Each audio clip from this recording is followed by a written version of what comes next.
Miss Romie, it's time for us to set sail. Oh my gosh, already?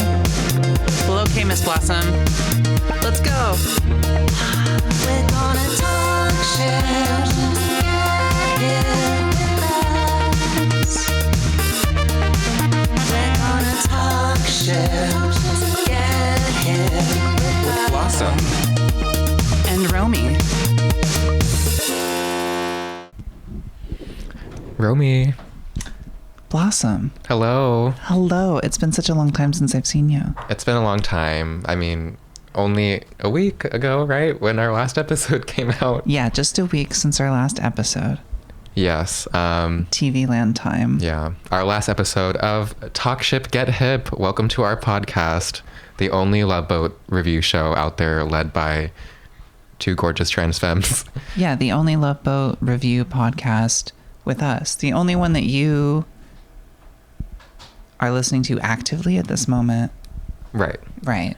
Unless you have two sets of AirPods and you're streaming two different Love Boat podcast review shows out there. One for yourself and one for your child.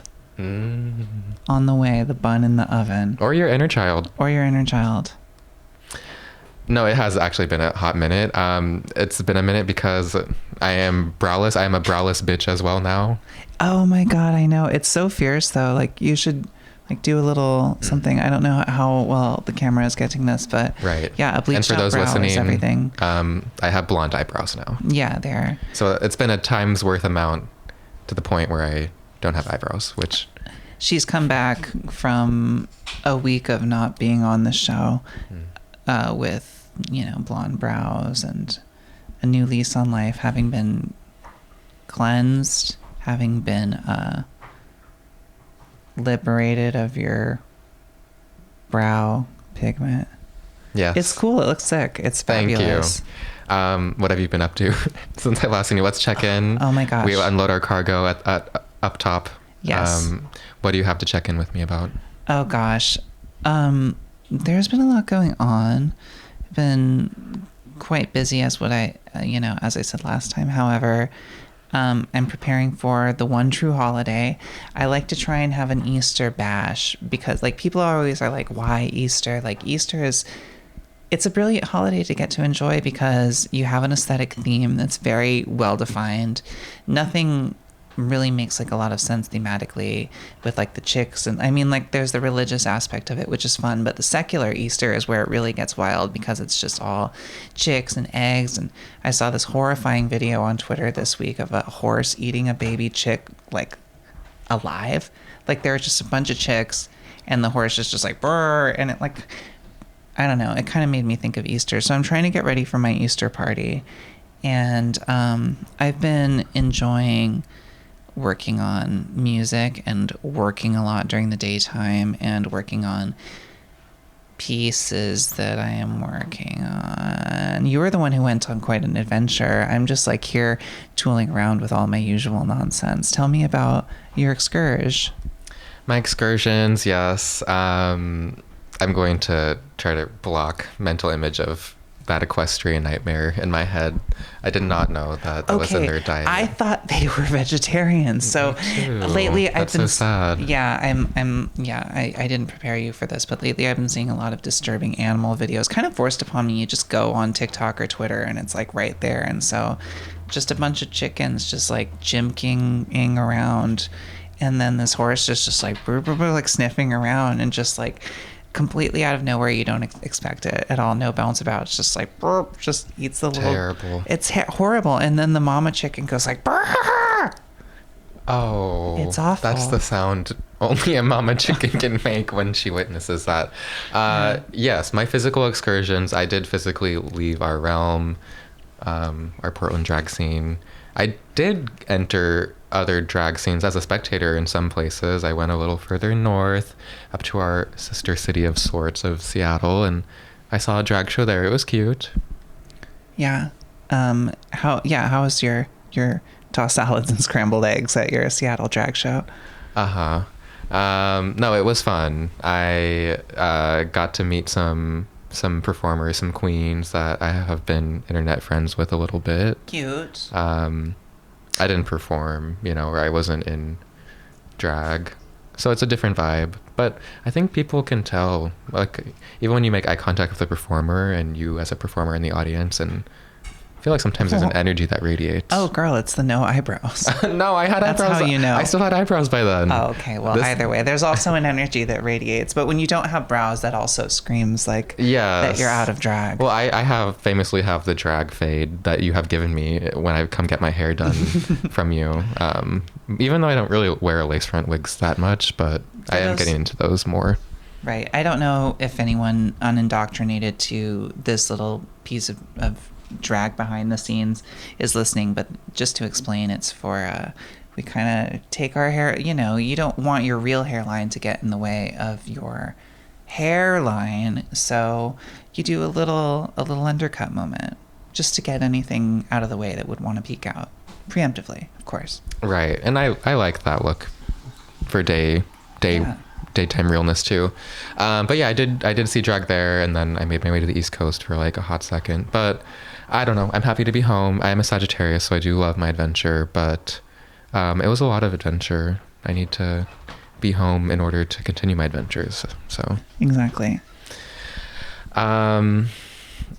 Not much else to report, but I don't know. I'm just we're so busy. We're so excited. We're always thinking about what's next. We have, I mean, I still have a long distance iron in the fire.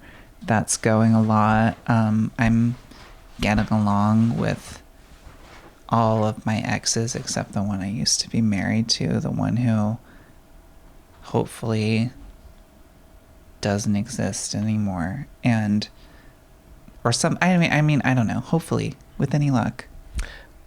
But anyway, we're like, there's been a lot going on in that way, and we usually spill personal tea, so I'll offer a little bit in the cargo unloading or whatever. Absolutely.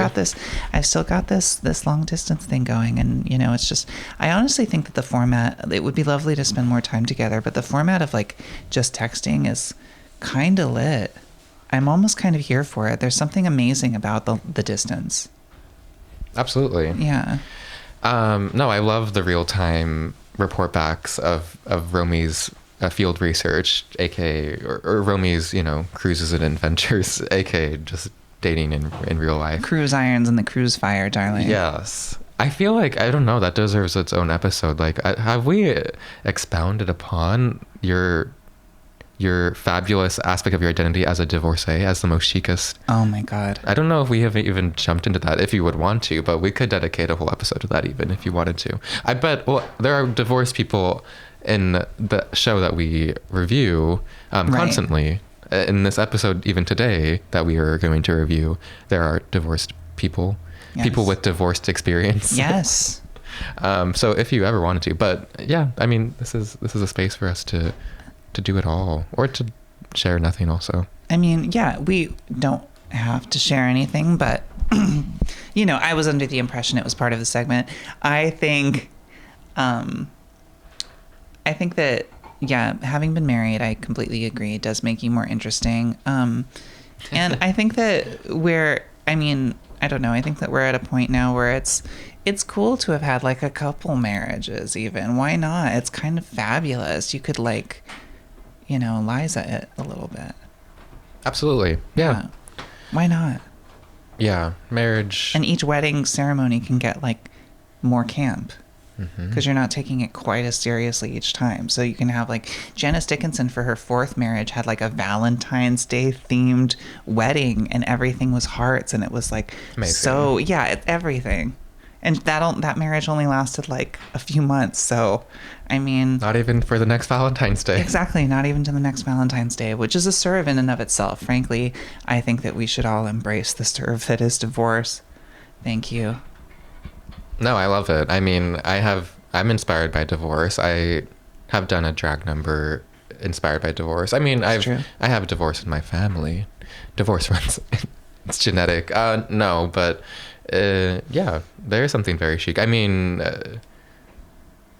there's something always chic about, like, taking bits and pieces of like hard experiences and making them fabulous and making them work for you and like embracing them, right? Yeah, like in the beginning of Hedwig and like the opening scene when she gets back to the dressing room and she's like, you know, the divorcee with the mean look.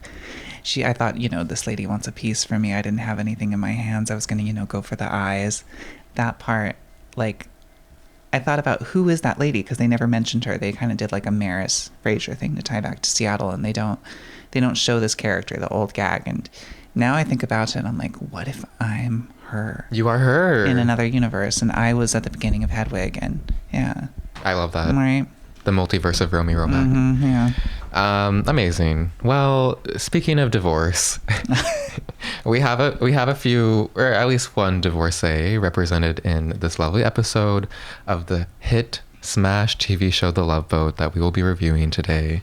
Season 1, episode 3. Season 1, episode 3. Season I love Love. Season Love. Season Love. I mean, everybody says Season Love.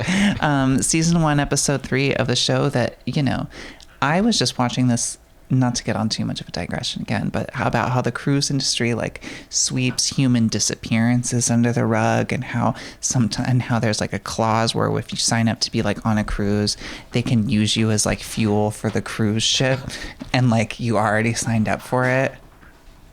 And it's all hush hush, like your identity's wiped after the cruise for all they say, for all like, I don't know, Festival Cruise Line has to say about it. You were never even a person who existed or boarded that ship. Anyway. Your loved ones are like, I dropped them off at the cruise. Yeah. Where are they? And the show that we're in, exactly. And they were, I don't know, sold for fingers or something. And so, or used for fuel in the ship. And so it really makes you think about how shows, specifically like the one that we're reviewing, enabled the cruise industry to commit these crimes. Thank you. Wow. Yeah. Oh, it really makes you think. You would never get that from watching such a happy show. And you won't get that fact from watching any other Love Boat podcast. Yeah. I mean, yes. Did the Love Boat, Canadian. That's when they go up to, okay, never mind. That's the Alaskan cruise, darling. Yeah. Did they set the ground for that? Or is this more speaking to like there was some capitalist corruption of the cruise industry, as with many industry? Right. I guess maybe the cruise industry has been corrupted capitalistically since the beginning. Yeah. But that sounds like not my Love Boat. Yeah. Not my SS Pacific Princess. Exactly. Anyways, episode 3. Episode 3. We have a title here. X plus Y, that's EX plus Y, some clever wordplay. Graham and Kelly, Golden Agers. That is the trifecta of titles for this episode, remember? Yes. Each episode has 3 stories. Exactly. It's a triptych format. Mm-hmm. Love that.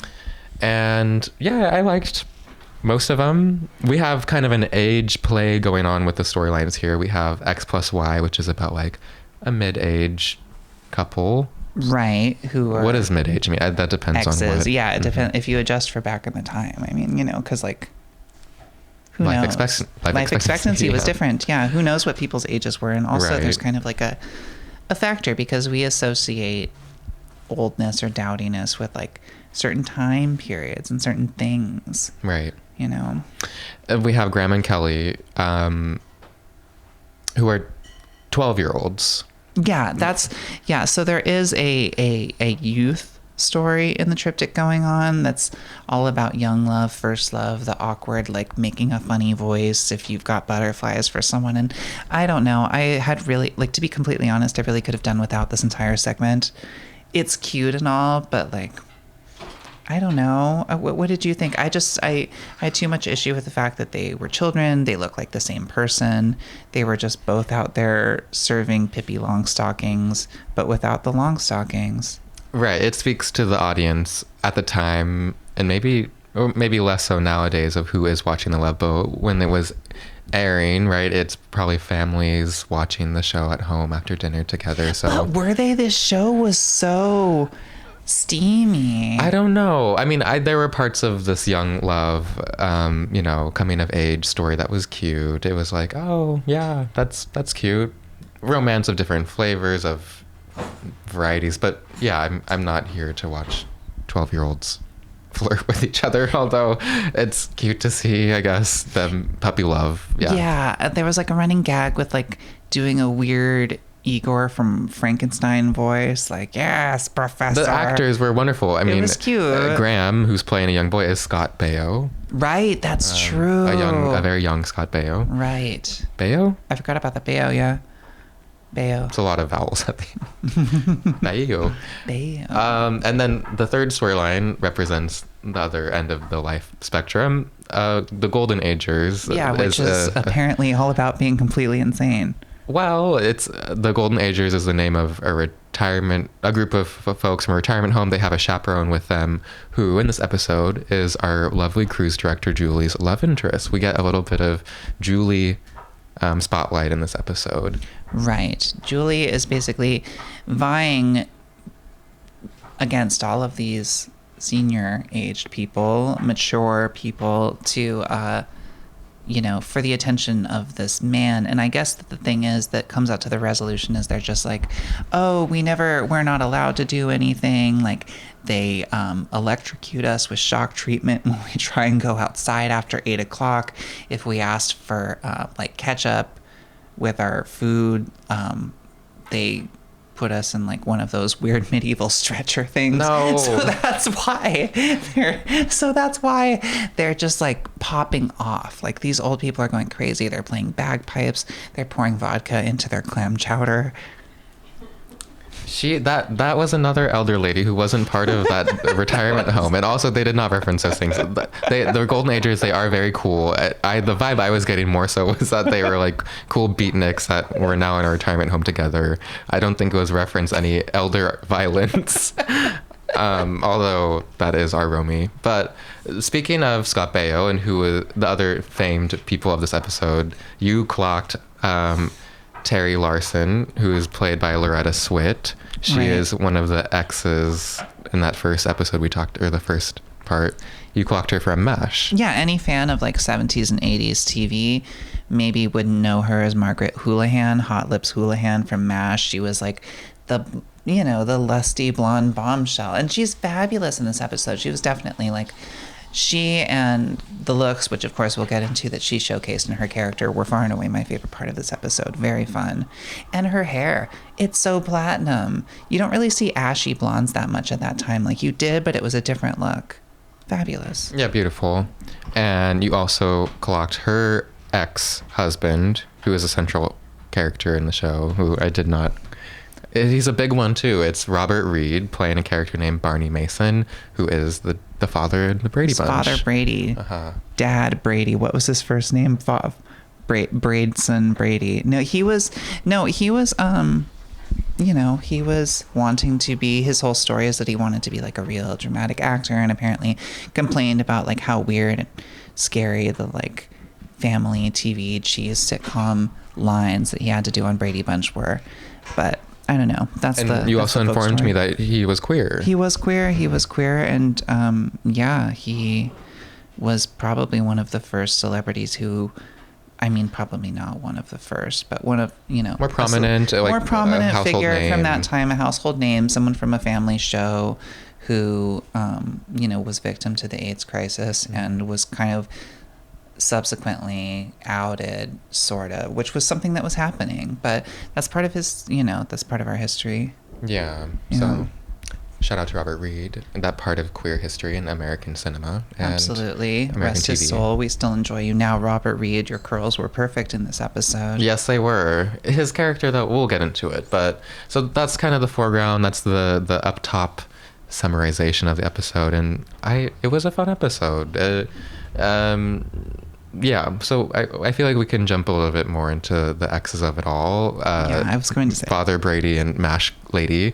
They kind of start off the episode, but the big thing here, I mean, the big juicy moment is that, they're trying to tolerate each other. They're surprised to see each other on this cruise. It can be jarring probably to see your ex-spouse on a cruise when you are with your new respective partners.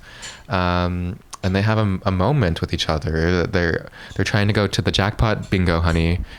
We did not see which drag queen was hosting the jackpot bingo on the cruise, but I hope that she's there and hope she's getting paid well.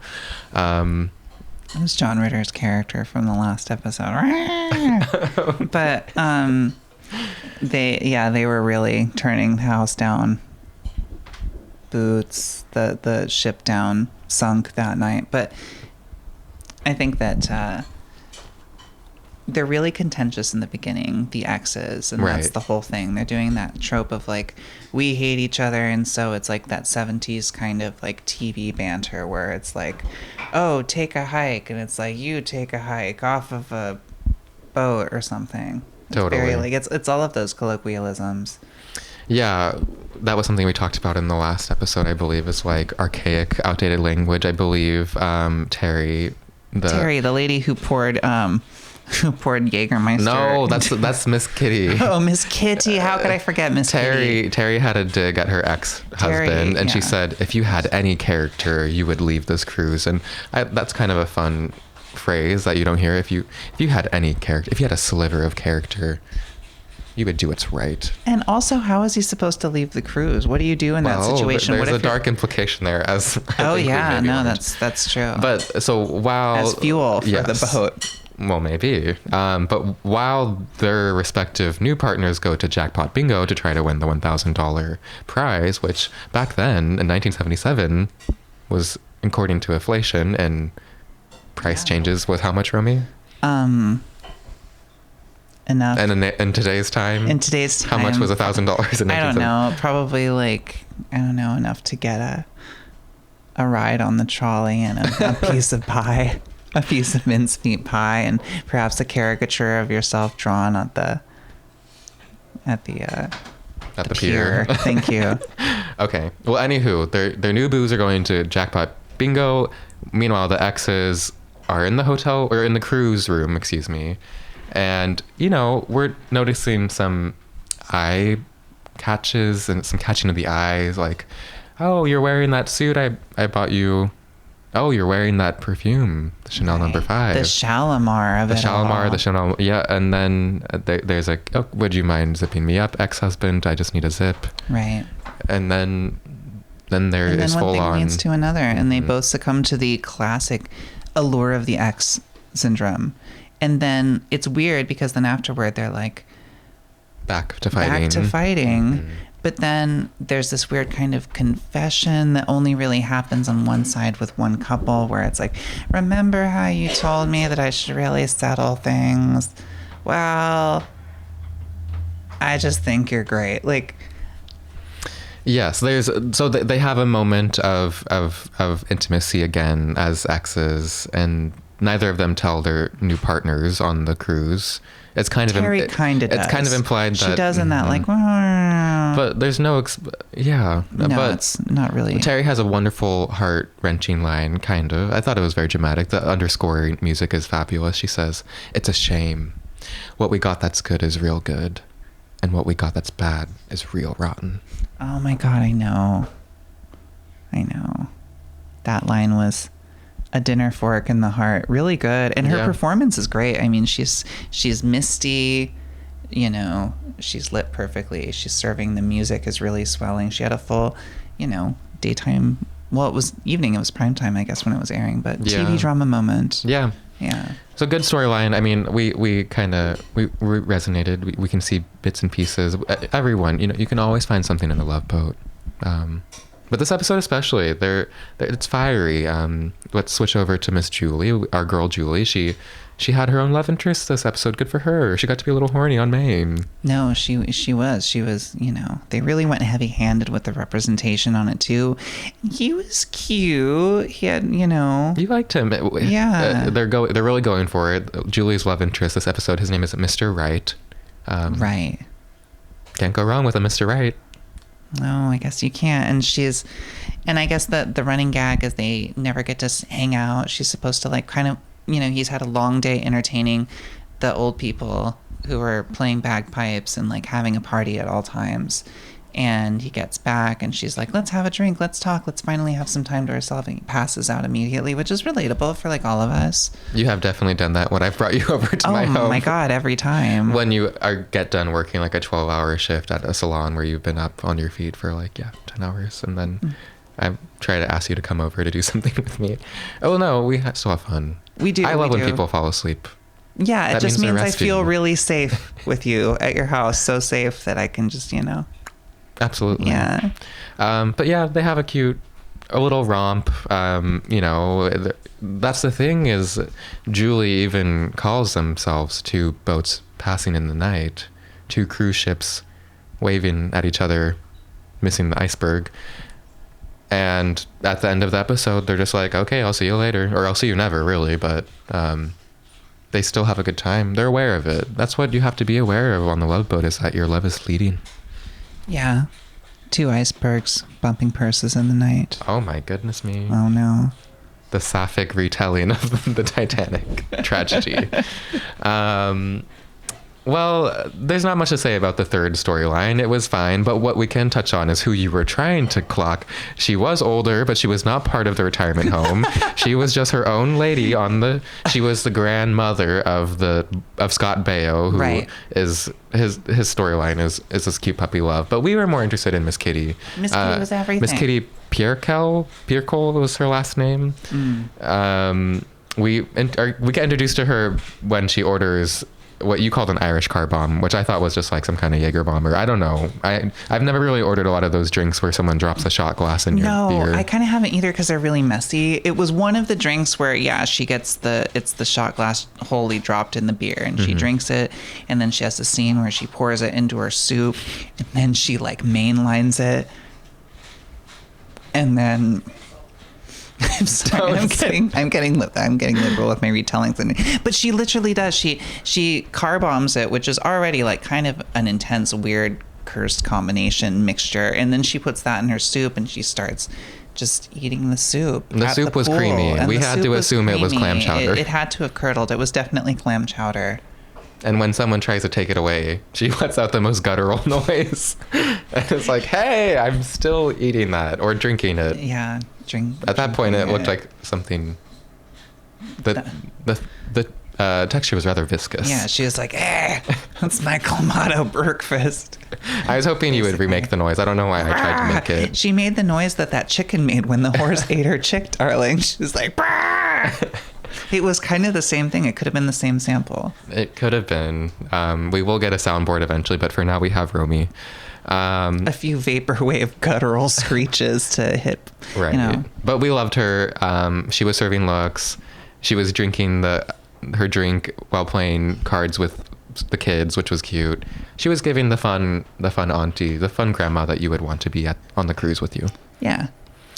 She was always looking for beverages. You were like 70s colloquialisms. Hooch. I had to tell you, hooch was booze. That was something people used to say, like, "Where's the hooch?" Yeah, she said that in the first 2 minutes of the episode. Right. Good for her.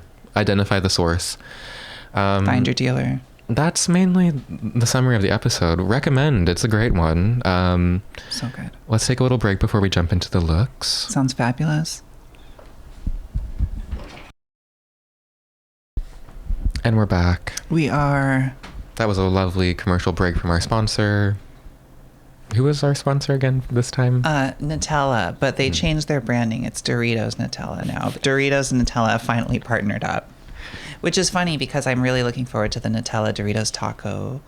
Because one Doritos Locos taco could kill a Victorian child or adult. And so, even just the explanation of it. Yeah, which gives me great expectations for the Nutella Doritos Locos tacos. So thank you to our sponsors.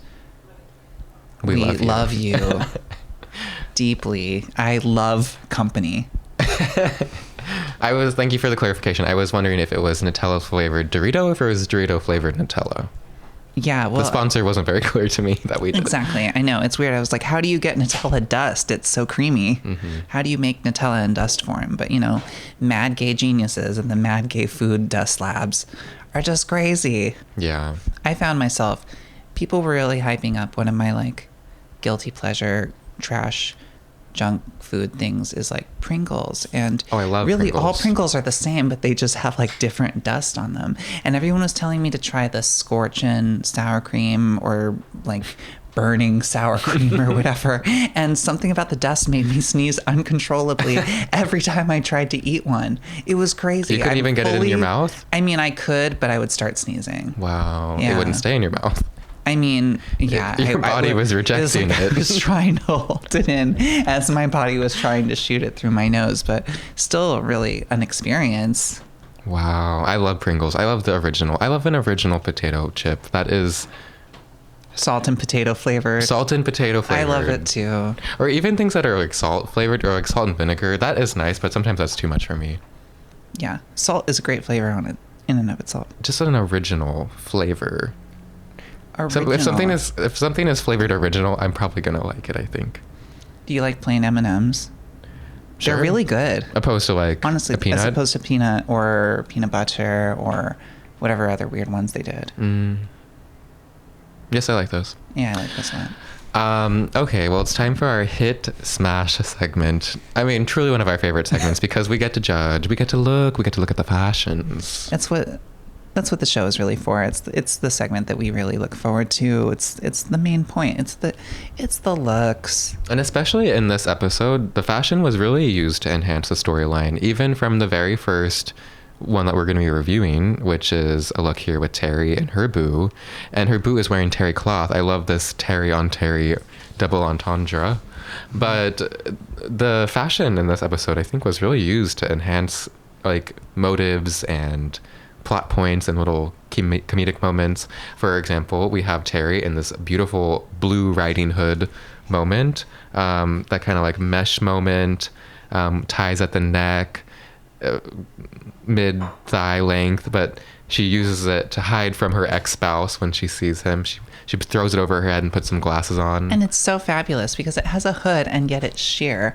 I didn't know the combination or the thought to combine like sheer fabric with a hood had even been conceived at this time. And it's electric. The monochromaticism of the look. I don't know how you could not clink it.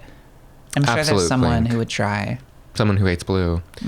Not our friend and local community star and star beyond community, Katya, our blue queen. I'm sure she would clink both of these blue looks.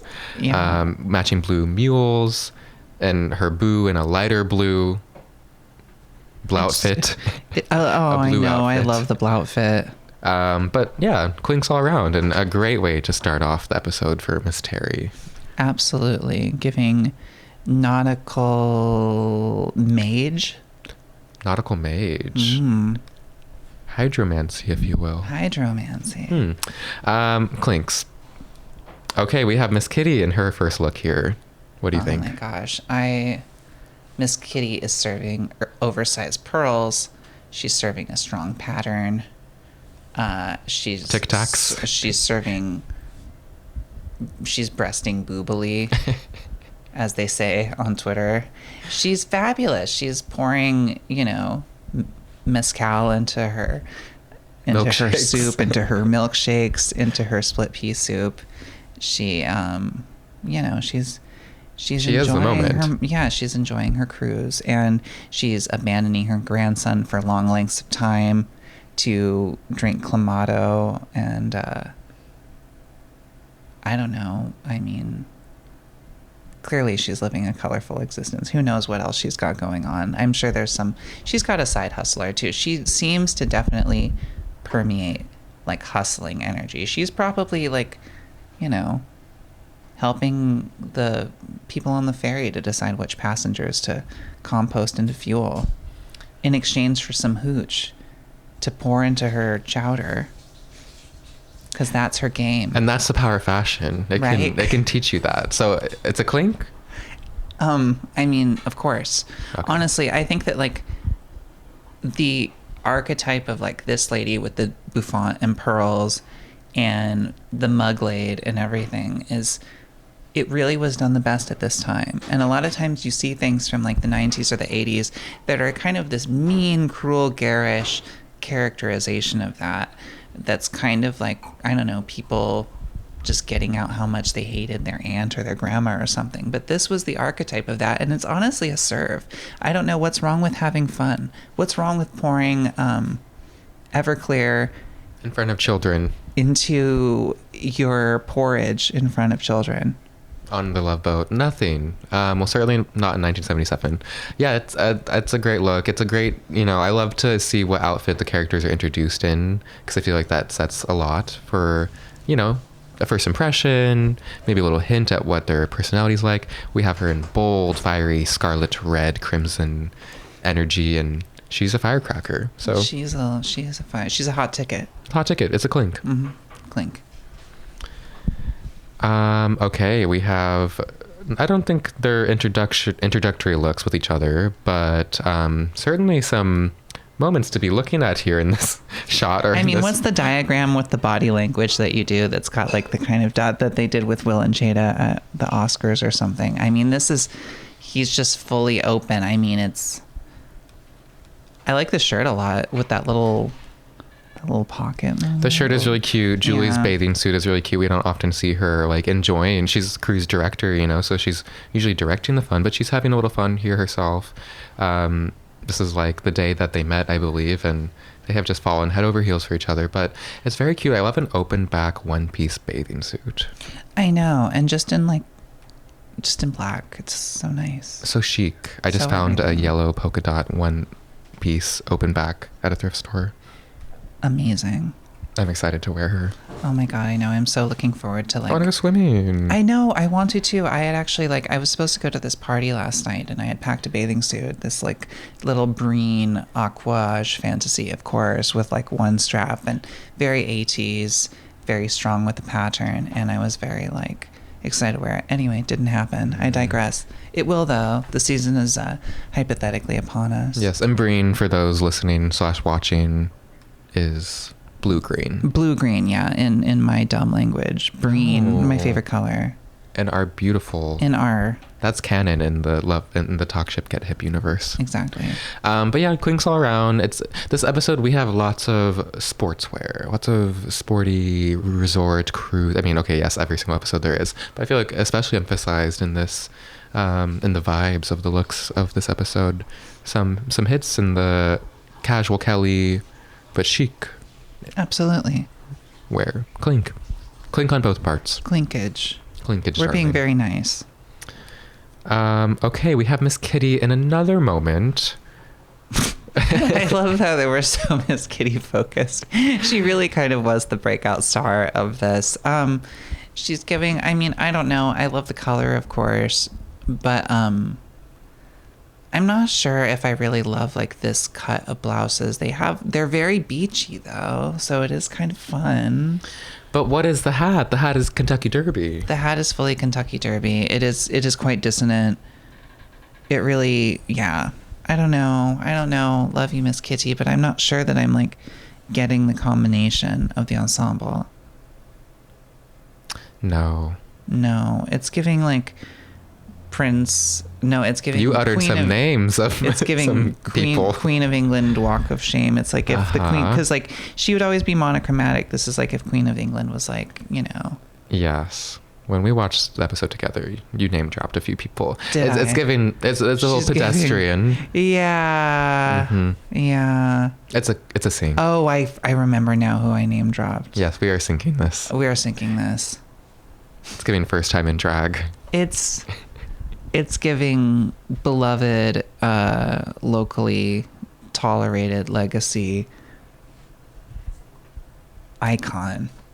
Clink. Or Clink, sink. Sink. Sunked. Clink, sink, sang, song. It's a sink. All right. Miss Terry. She is here for the first night of dinner on the Love Boat, on the Pacific Princess. She's with her boo. She's already spotted her ex. She wants to show up and show out. And honey, she did. This was far and away my favorite look of the episode. Wow. The pant. You were gasping at the pant. I was gasping at the pant. I was panting at the pant. She's truly a vision here. Everything.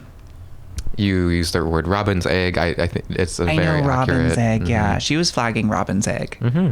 Fabulous. Crisscross halter with that kind of blends seamlessly into the pant. It's a total clink. Truly giving. Okay, we just cannot escape Miss Kitty. Oh, here she is again, Miss Kitty, back for her third round. I don't remember if it's her last, but love. I mean, she busts out an opera glass. Come on now, little opera glasses. I love her.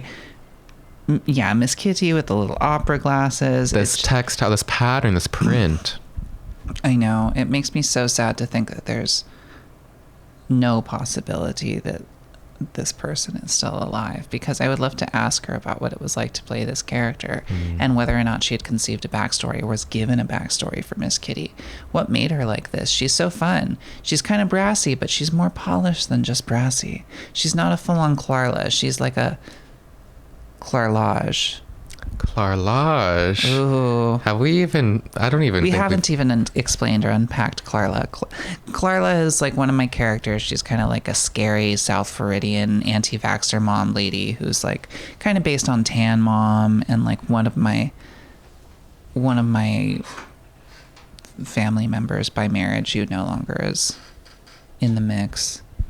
Yeah, everything. So anyway, but she's kind of giving that. She's giving like scary river rat lady, but she's cruise river rat lady. She's on the ship. Amazing. She's drinking top shelf spiked clam chowder. I cannot believe you called our Miss Kitty a river rat. I'm sorry. I mean, I don't mean it in a bad way. I mean it in like a cool way, like totally. You know, like. She's a river kitty. Yeah, she's a river kitty. Sure. I mean, it's what did we like? We clinged to that one. Yes. Clinged. Yeah, we clinged to it. Okay. Might as well show off the young Scott Baio and the other girl. We didn't care too much about this storyline, but no, I didn't care. Sure, it was cute. I mean, it's giving very nice 12-year-old fashion. Let's just sink it because they're children. I mean, no, I mean, like, I was getting confused. I mean, this was giving the same character. It's giving mirror match. The shags are great. I mean, I do enjoy. There's a lot with. I study the haircuts and I study this shag, and it's really interesting. I feel like I still don't have a grasp on it, but it's all like a different riff on the same haircut. Right. These looks did prompt you to ask the question: did children in this era have parents? No, they absolutely didn't, because you never see them. Yeah, and we don't see either of their parents. We see Miss Scott Kitty Baio's his grandma, Miss Kitty, is passed out at the Chowder bar. I keep doing this too because I couldn't believe that she poured alcohol in her soup and drink. I mean, I know that was like a weird 70s TV gag, but what? It's confusing. Absolutely, your confusion is founded. I don't know. I'm gonna clink the little girlies look. I'm gonna sink the boys' Easter best. Yeah, it is. It's giving. Boys, Scott Baio is definitely giving church. Yeah. I don't like suits that don't match. I mean, I guess they don't always have to be matchy-matchy, No. but a white pant and like a dark suit check, I don't know about that. With what is it, like a brown belt? I don't know. Especially since we see in the Love Boat so many stunning, like matching 2, 3, 4-piece suits. Beautiful menswear. No excuse. So, clink the young Baio. But we can. Sorry, I still don't. Him. I still get the segment. Sink, clunk, darling. It's hard. I know it is. Okay, Miss Julie. Miss Julie is coming through with her capelets. Again with the capelets. Her first of 2 tonight, but we see her in almost every episode for her formal wear.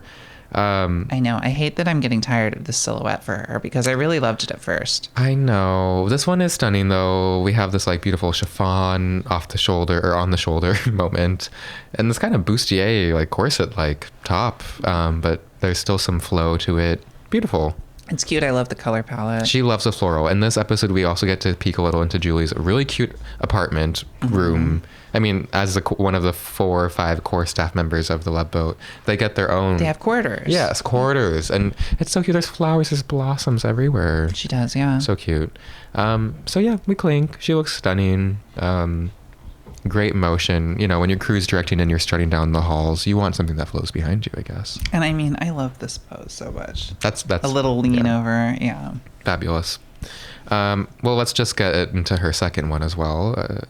Florals. It's kind of she has a silhouette. She's kind of giving repeat it with different colors and stuff, which is cool. I mean, I think at that time too, that was considered such a serve because it meant that you could go in and be like, I'll have this in every color. It was like conspicuous wealth wearing or something. Yeah. Yeah, it's great. I mean, florals. We love florals. It's very vernal, very just youthful. Julie's character is very, she's effervescent. She's kind of sometimes too optimistic and bright-eyed, bushy-tailed, sometimes to her own detriment. Right. But this is, a very good embodiment of how her attire speaks to her character, which I love. Absolutely. Fashion should tell a story, and it does. Yeah. She's kind of breezy. She's kind of go with the flow, but she still cares. Yes. Yeah. So I have to clink it as well. I mean, I know. I'm contractually obligated to clink every floral thing I see. I know. And I still love her hair, even though it's still been the same this whole time. Yeah. Mr. Wright, I mean, he looks fine. He looks like he's at the Republican National Convention. I don't know. He looks like he's in your Grindr DMs being like, I'm in town on business. Yeah. I'm gonna sink it. I'm gonna sink it too. I don't know if I like him. With a young, beautiful flower girl next to you, you're gonna need to step it up, Mr. Wright. Yeah, you look like you're running for PTA treasurer. Yeah. Okay. I don't know, PTA treasurer, that doesn't make any sense. Bringing to the stage. Oh my PTA God, my treasurer. favorite. The Golden Agers. Yes. We have to shout out the lovely retirement home that Mr. Wright is chaperoning. What time of the day was this supposed to be? Because they're they're fully in drag, they're like trashed, and they have brought with them not only bagpipes, but I want to say there's more instruments back there. I want to say one of them was clapping a cymbal, perhaps. Yes, Classic noisemaker. Someone had a little kazoo-like thing in their mouth. Yeah, or perhaps those, oh, hello. Or perhaps those, like, what are those things called that you spin and they just make that clanking crackle noise? Exactly that. Yes. The fashions, what do we think? I mean, the star here is Mr. Jonathan Davis of Korn. Amazing. Is that what he looks like? No. Jonathan Davis him, just did a thing where he played the bagpipes sometimes. Okay. But maybe he was inspired by this episode of The Love Boat. Oh my gosh, yes. Invented bagpipes, actually. King. I like the neck scarf. That's great. A lot, and the frames. I don't know, they're probably having a great time, and maybe they are, just like a bunch of like crazed queer beatniks who are out there just, I don't know, taking mescaline or whatever fare was available at the time. And I love yellow plaid, flannel. It reminds me of Clueless. Of course. Great tie. I love everyone's hats. I love a hat. Give me a hat. Yeah. Hats are, I mean, this lady, like to the left. Miss Blue Lady. Yeah. This is kind of giving.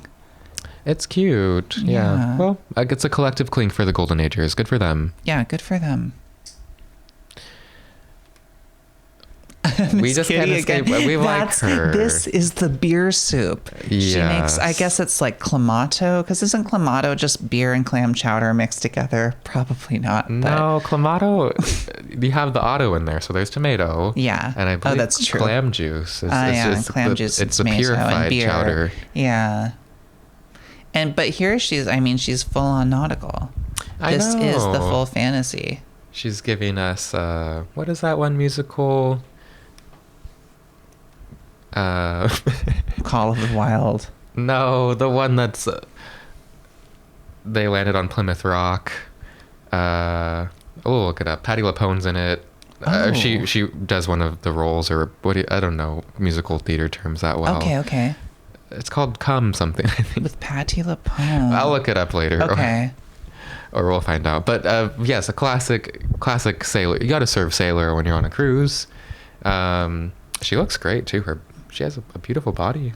She's really, kind of having a great time. The nail is good. It's kind of like a pearlized coral almost, maybe. Yeah. And in this scene, she kind of admonishes, or she kind of reprimands and sets the ground for her grandson. She walks up to both her grandson and her grandson's little puppy love girlfriend and was like, if you two don't put your heads together and stop making my time on this cruise miserable, then something bad will happen. Yeah, she's just like, I hate you, you kids. Confess your love to each other. And then she, you know, dips a raw chicken nugget into her beer soup and eats it. Mm-hmm. A baby chick. And wearing a powerful sailor suit to support that dialogue makes sense. So it's a clink. Sure. I almost feel like the squawky scene was a waste of this outfit, but it's amazing because she's just hanging out in that. Totally. Well, I clink my clam chowder liquor cocktail to We you. stan our clam chowder cocktail spirits queen. Yes. Yeah. Okay, we have one of Julie's second evening time looks. I liked this. Yeah, I liked this one a lot. I liked the structure of it. I liked the fun beating. It's, you know, it's a good moment. I wish the beating went down more, though. I'm left a little bit... I think I would almost like it if there was no beating or more beating. Oh, I see what you mean, though. I like the tie around the neck. I just got a dress like that from our friends at Planet X Vintage. Fabulous. It would be cool if it went down longer. This picture image doesn't show so much. We do get a little back peek and then the crop. Yes, there's a back cutout, which is very pretty. But I don't know. What do you do? What is your verb? I mean, I love the color, so I have to clink it. I don't know. And she's not doing the capelet, and that was my gripe with her, is that she does the capelet every single dinner scene. She's giving versatility. She's giving something else. She's giving a different silhouette.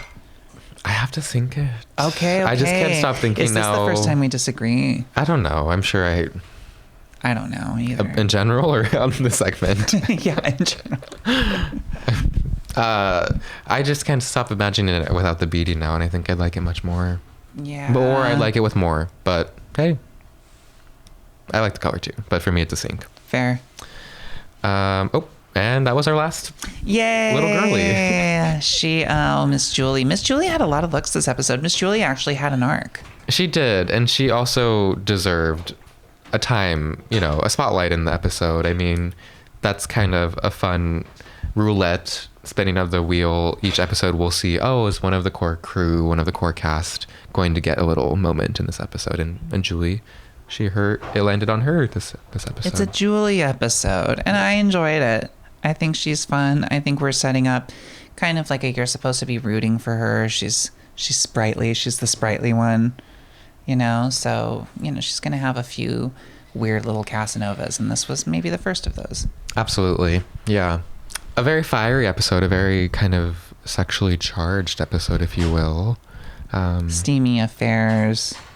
Steamy affairs on the steamboat. This is not a steamboat, but, well, you have inspired me, or rather taught me about alternative sources of energy. How patrons are synergized into coal on the steamboat due to a clause they didn't realize that they approved of when they signed. Well, that was the way the cookie crumbled back then. Yeah. Yeah. They were not reading those terms and conditions before they clicked on their iPhones. Right. Because they did not have them. And they hadn't unionized guests on cruise boats yet. That's an interesting concept. We were allowed to just be turned into fuel. Uh-huh. Yeah, well, a fun episode, let's see what else. I'm talking about the show, The Love Boat, but also a fun episode of, what if every episode at the end of our podcast, I'm that was a fun episode. We just did. It was. No, I like that. I love self-reference. Like, why wait to finish something to start talking about it? Absolutely. Excited to keep potting with you. I'm so excited to keep potting with you, darling, and with y'all. Yes, if you liked potting with us as well, make sure to follow us online on Instagram at TalkShipGetHip. I think that's our URL. It's on the screen. And it's also in the bio of this, wherever you're listening. Make sure to be sending us questions. We're compiling right now. Yes, we're archiving. Well, we're not archiving yet. We're setting the grounds to archive. We want to hear from you. We want to interact with y'all. We want to hear about your love quandaries. We want to give advice that I'm sure you'll follow earnestly and be super glad that you did afterward. Mm-hmm. Mm-hmm. make sure to, we can maintain confidentiality. We can change. Yeah, you don't have to put your names. You can just be No. like, Maybe put your pronouns so that we can at least pronouns are good. gender you correctly, or how you want to be gendered on this podcast. Yeah, just stay in tune with us. We're making moves. We're moving Are we? at a, I don't want to, at a icebergian pace. No, we're moving actually really quickly. This is the 4th episode. 4th episode. Yeah, thank you if Cling you've been to with us that. on this journey so far. We really appreciate you. Yeah. Well, until next time, our dear Talk Ship Get Hip listeners and viewers and watchers. And until next time, my sister, I'll see you later. See you next time, next week, 2 hours from now in TV land. Okay. Bye. Bye.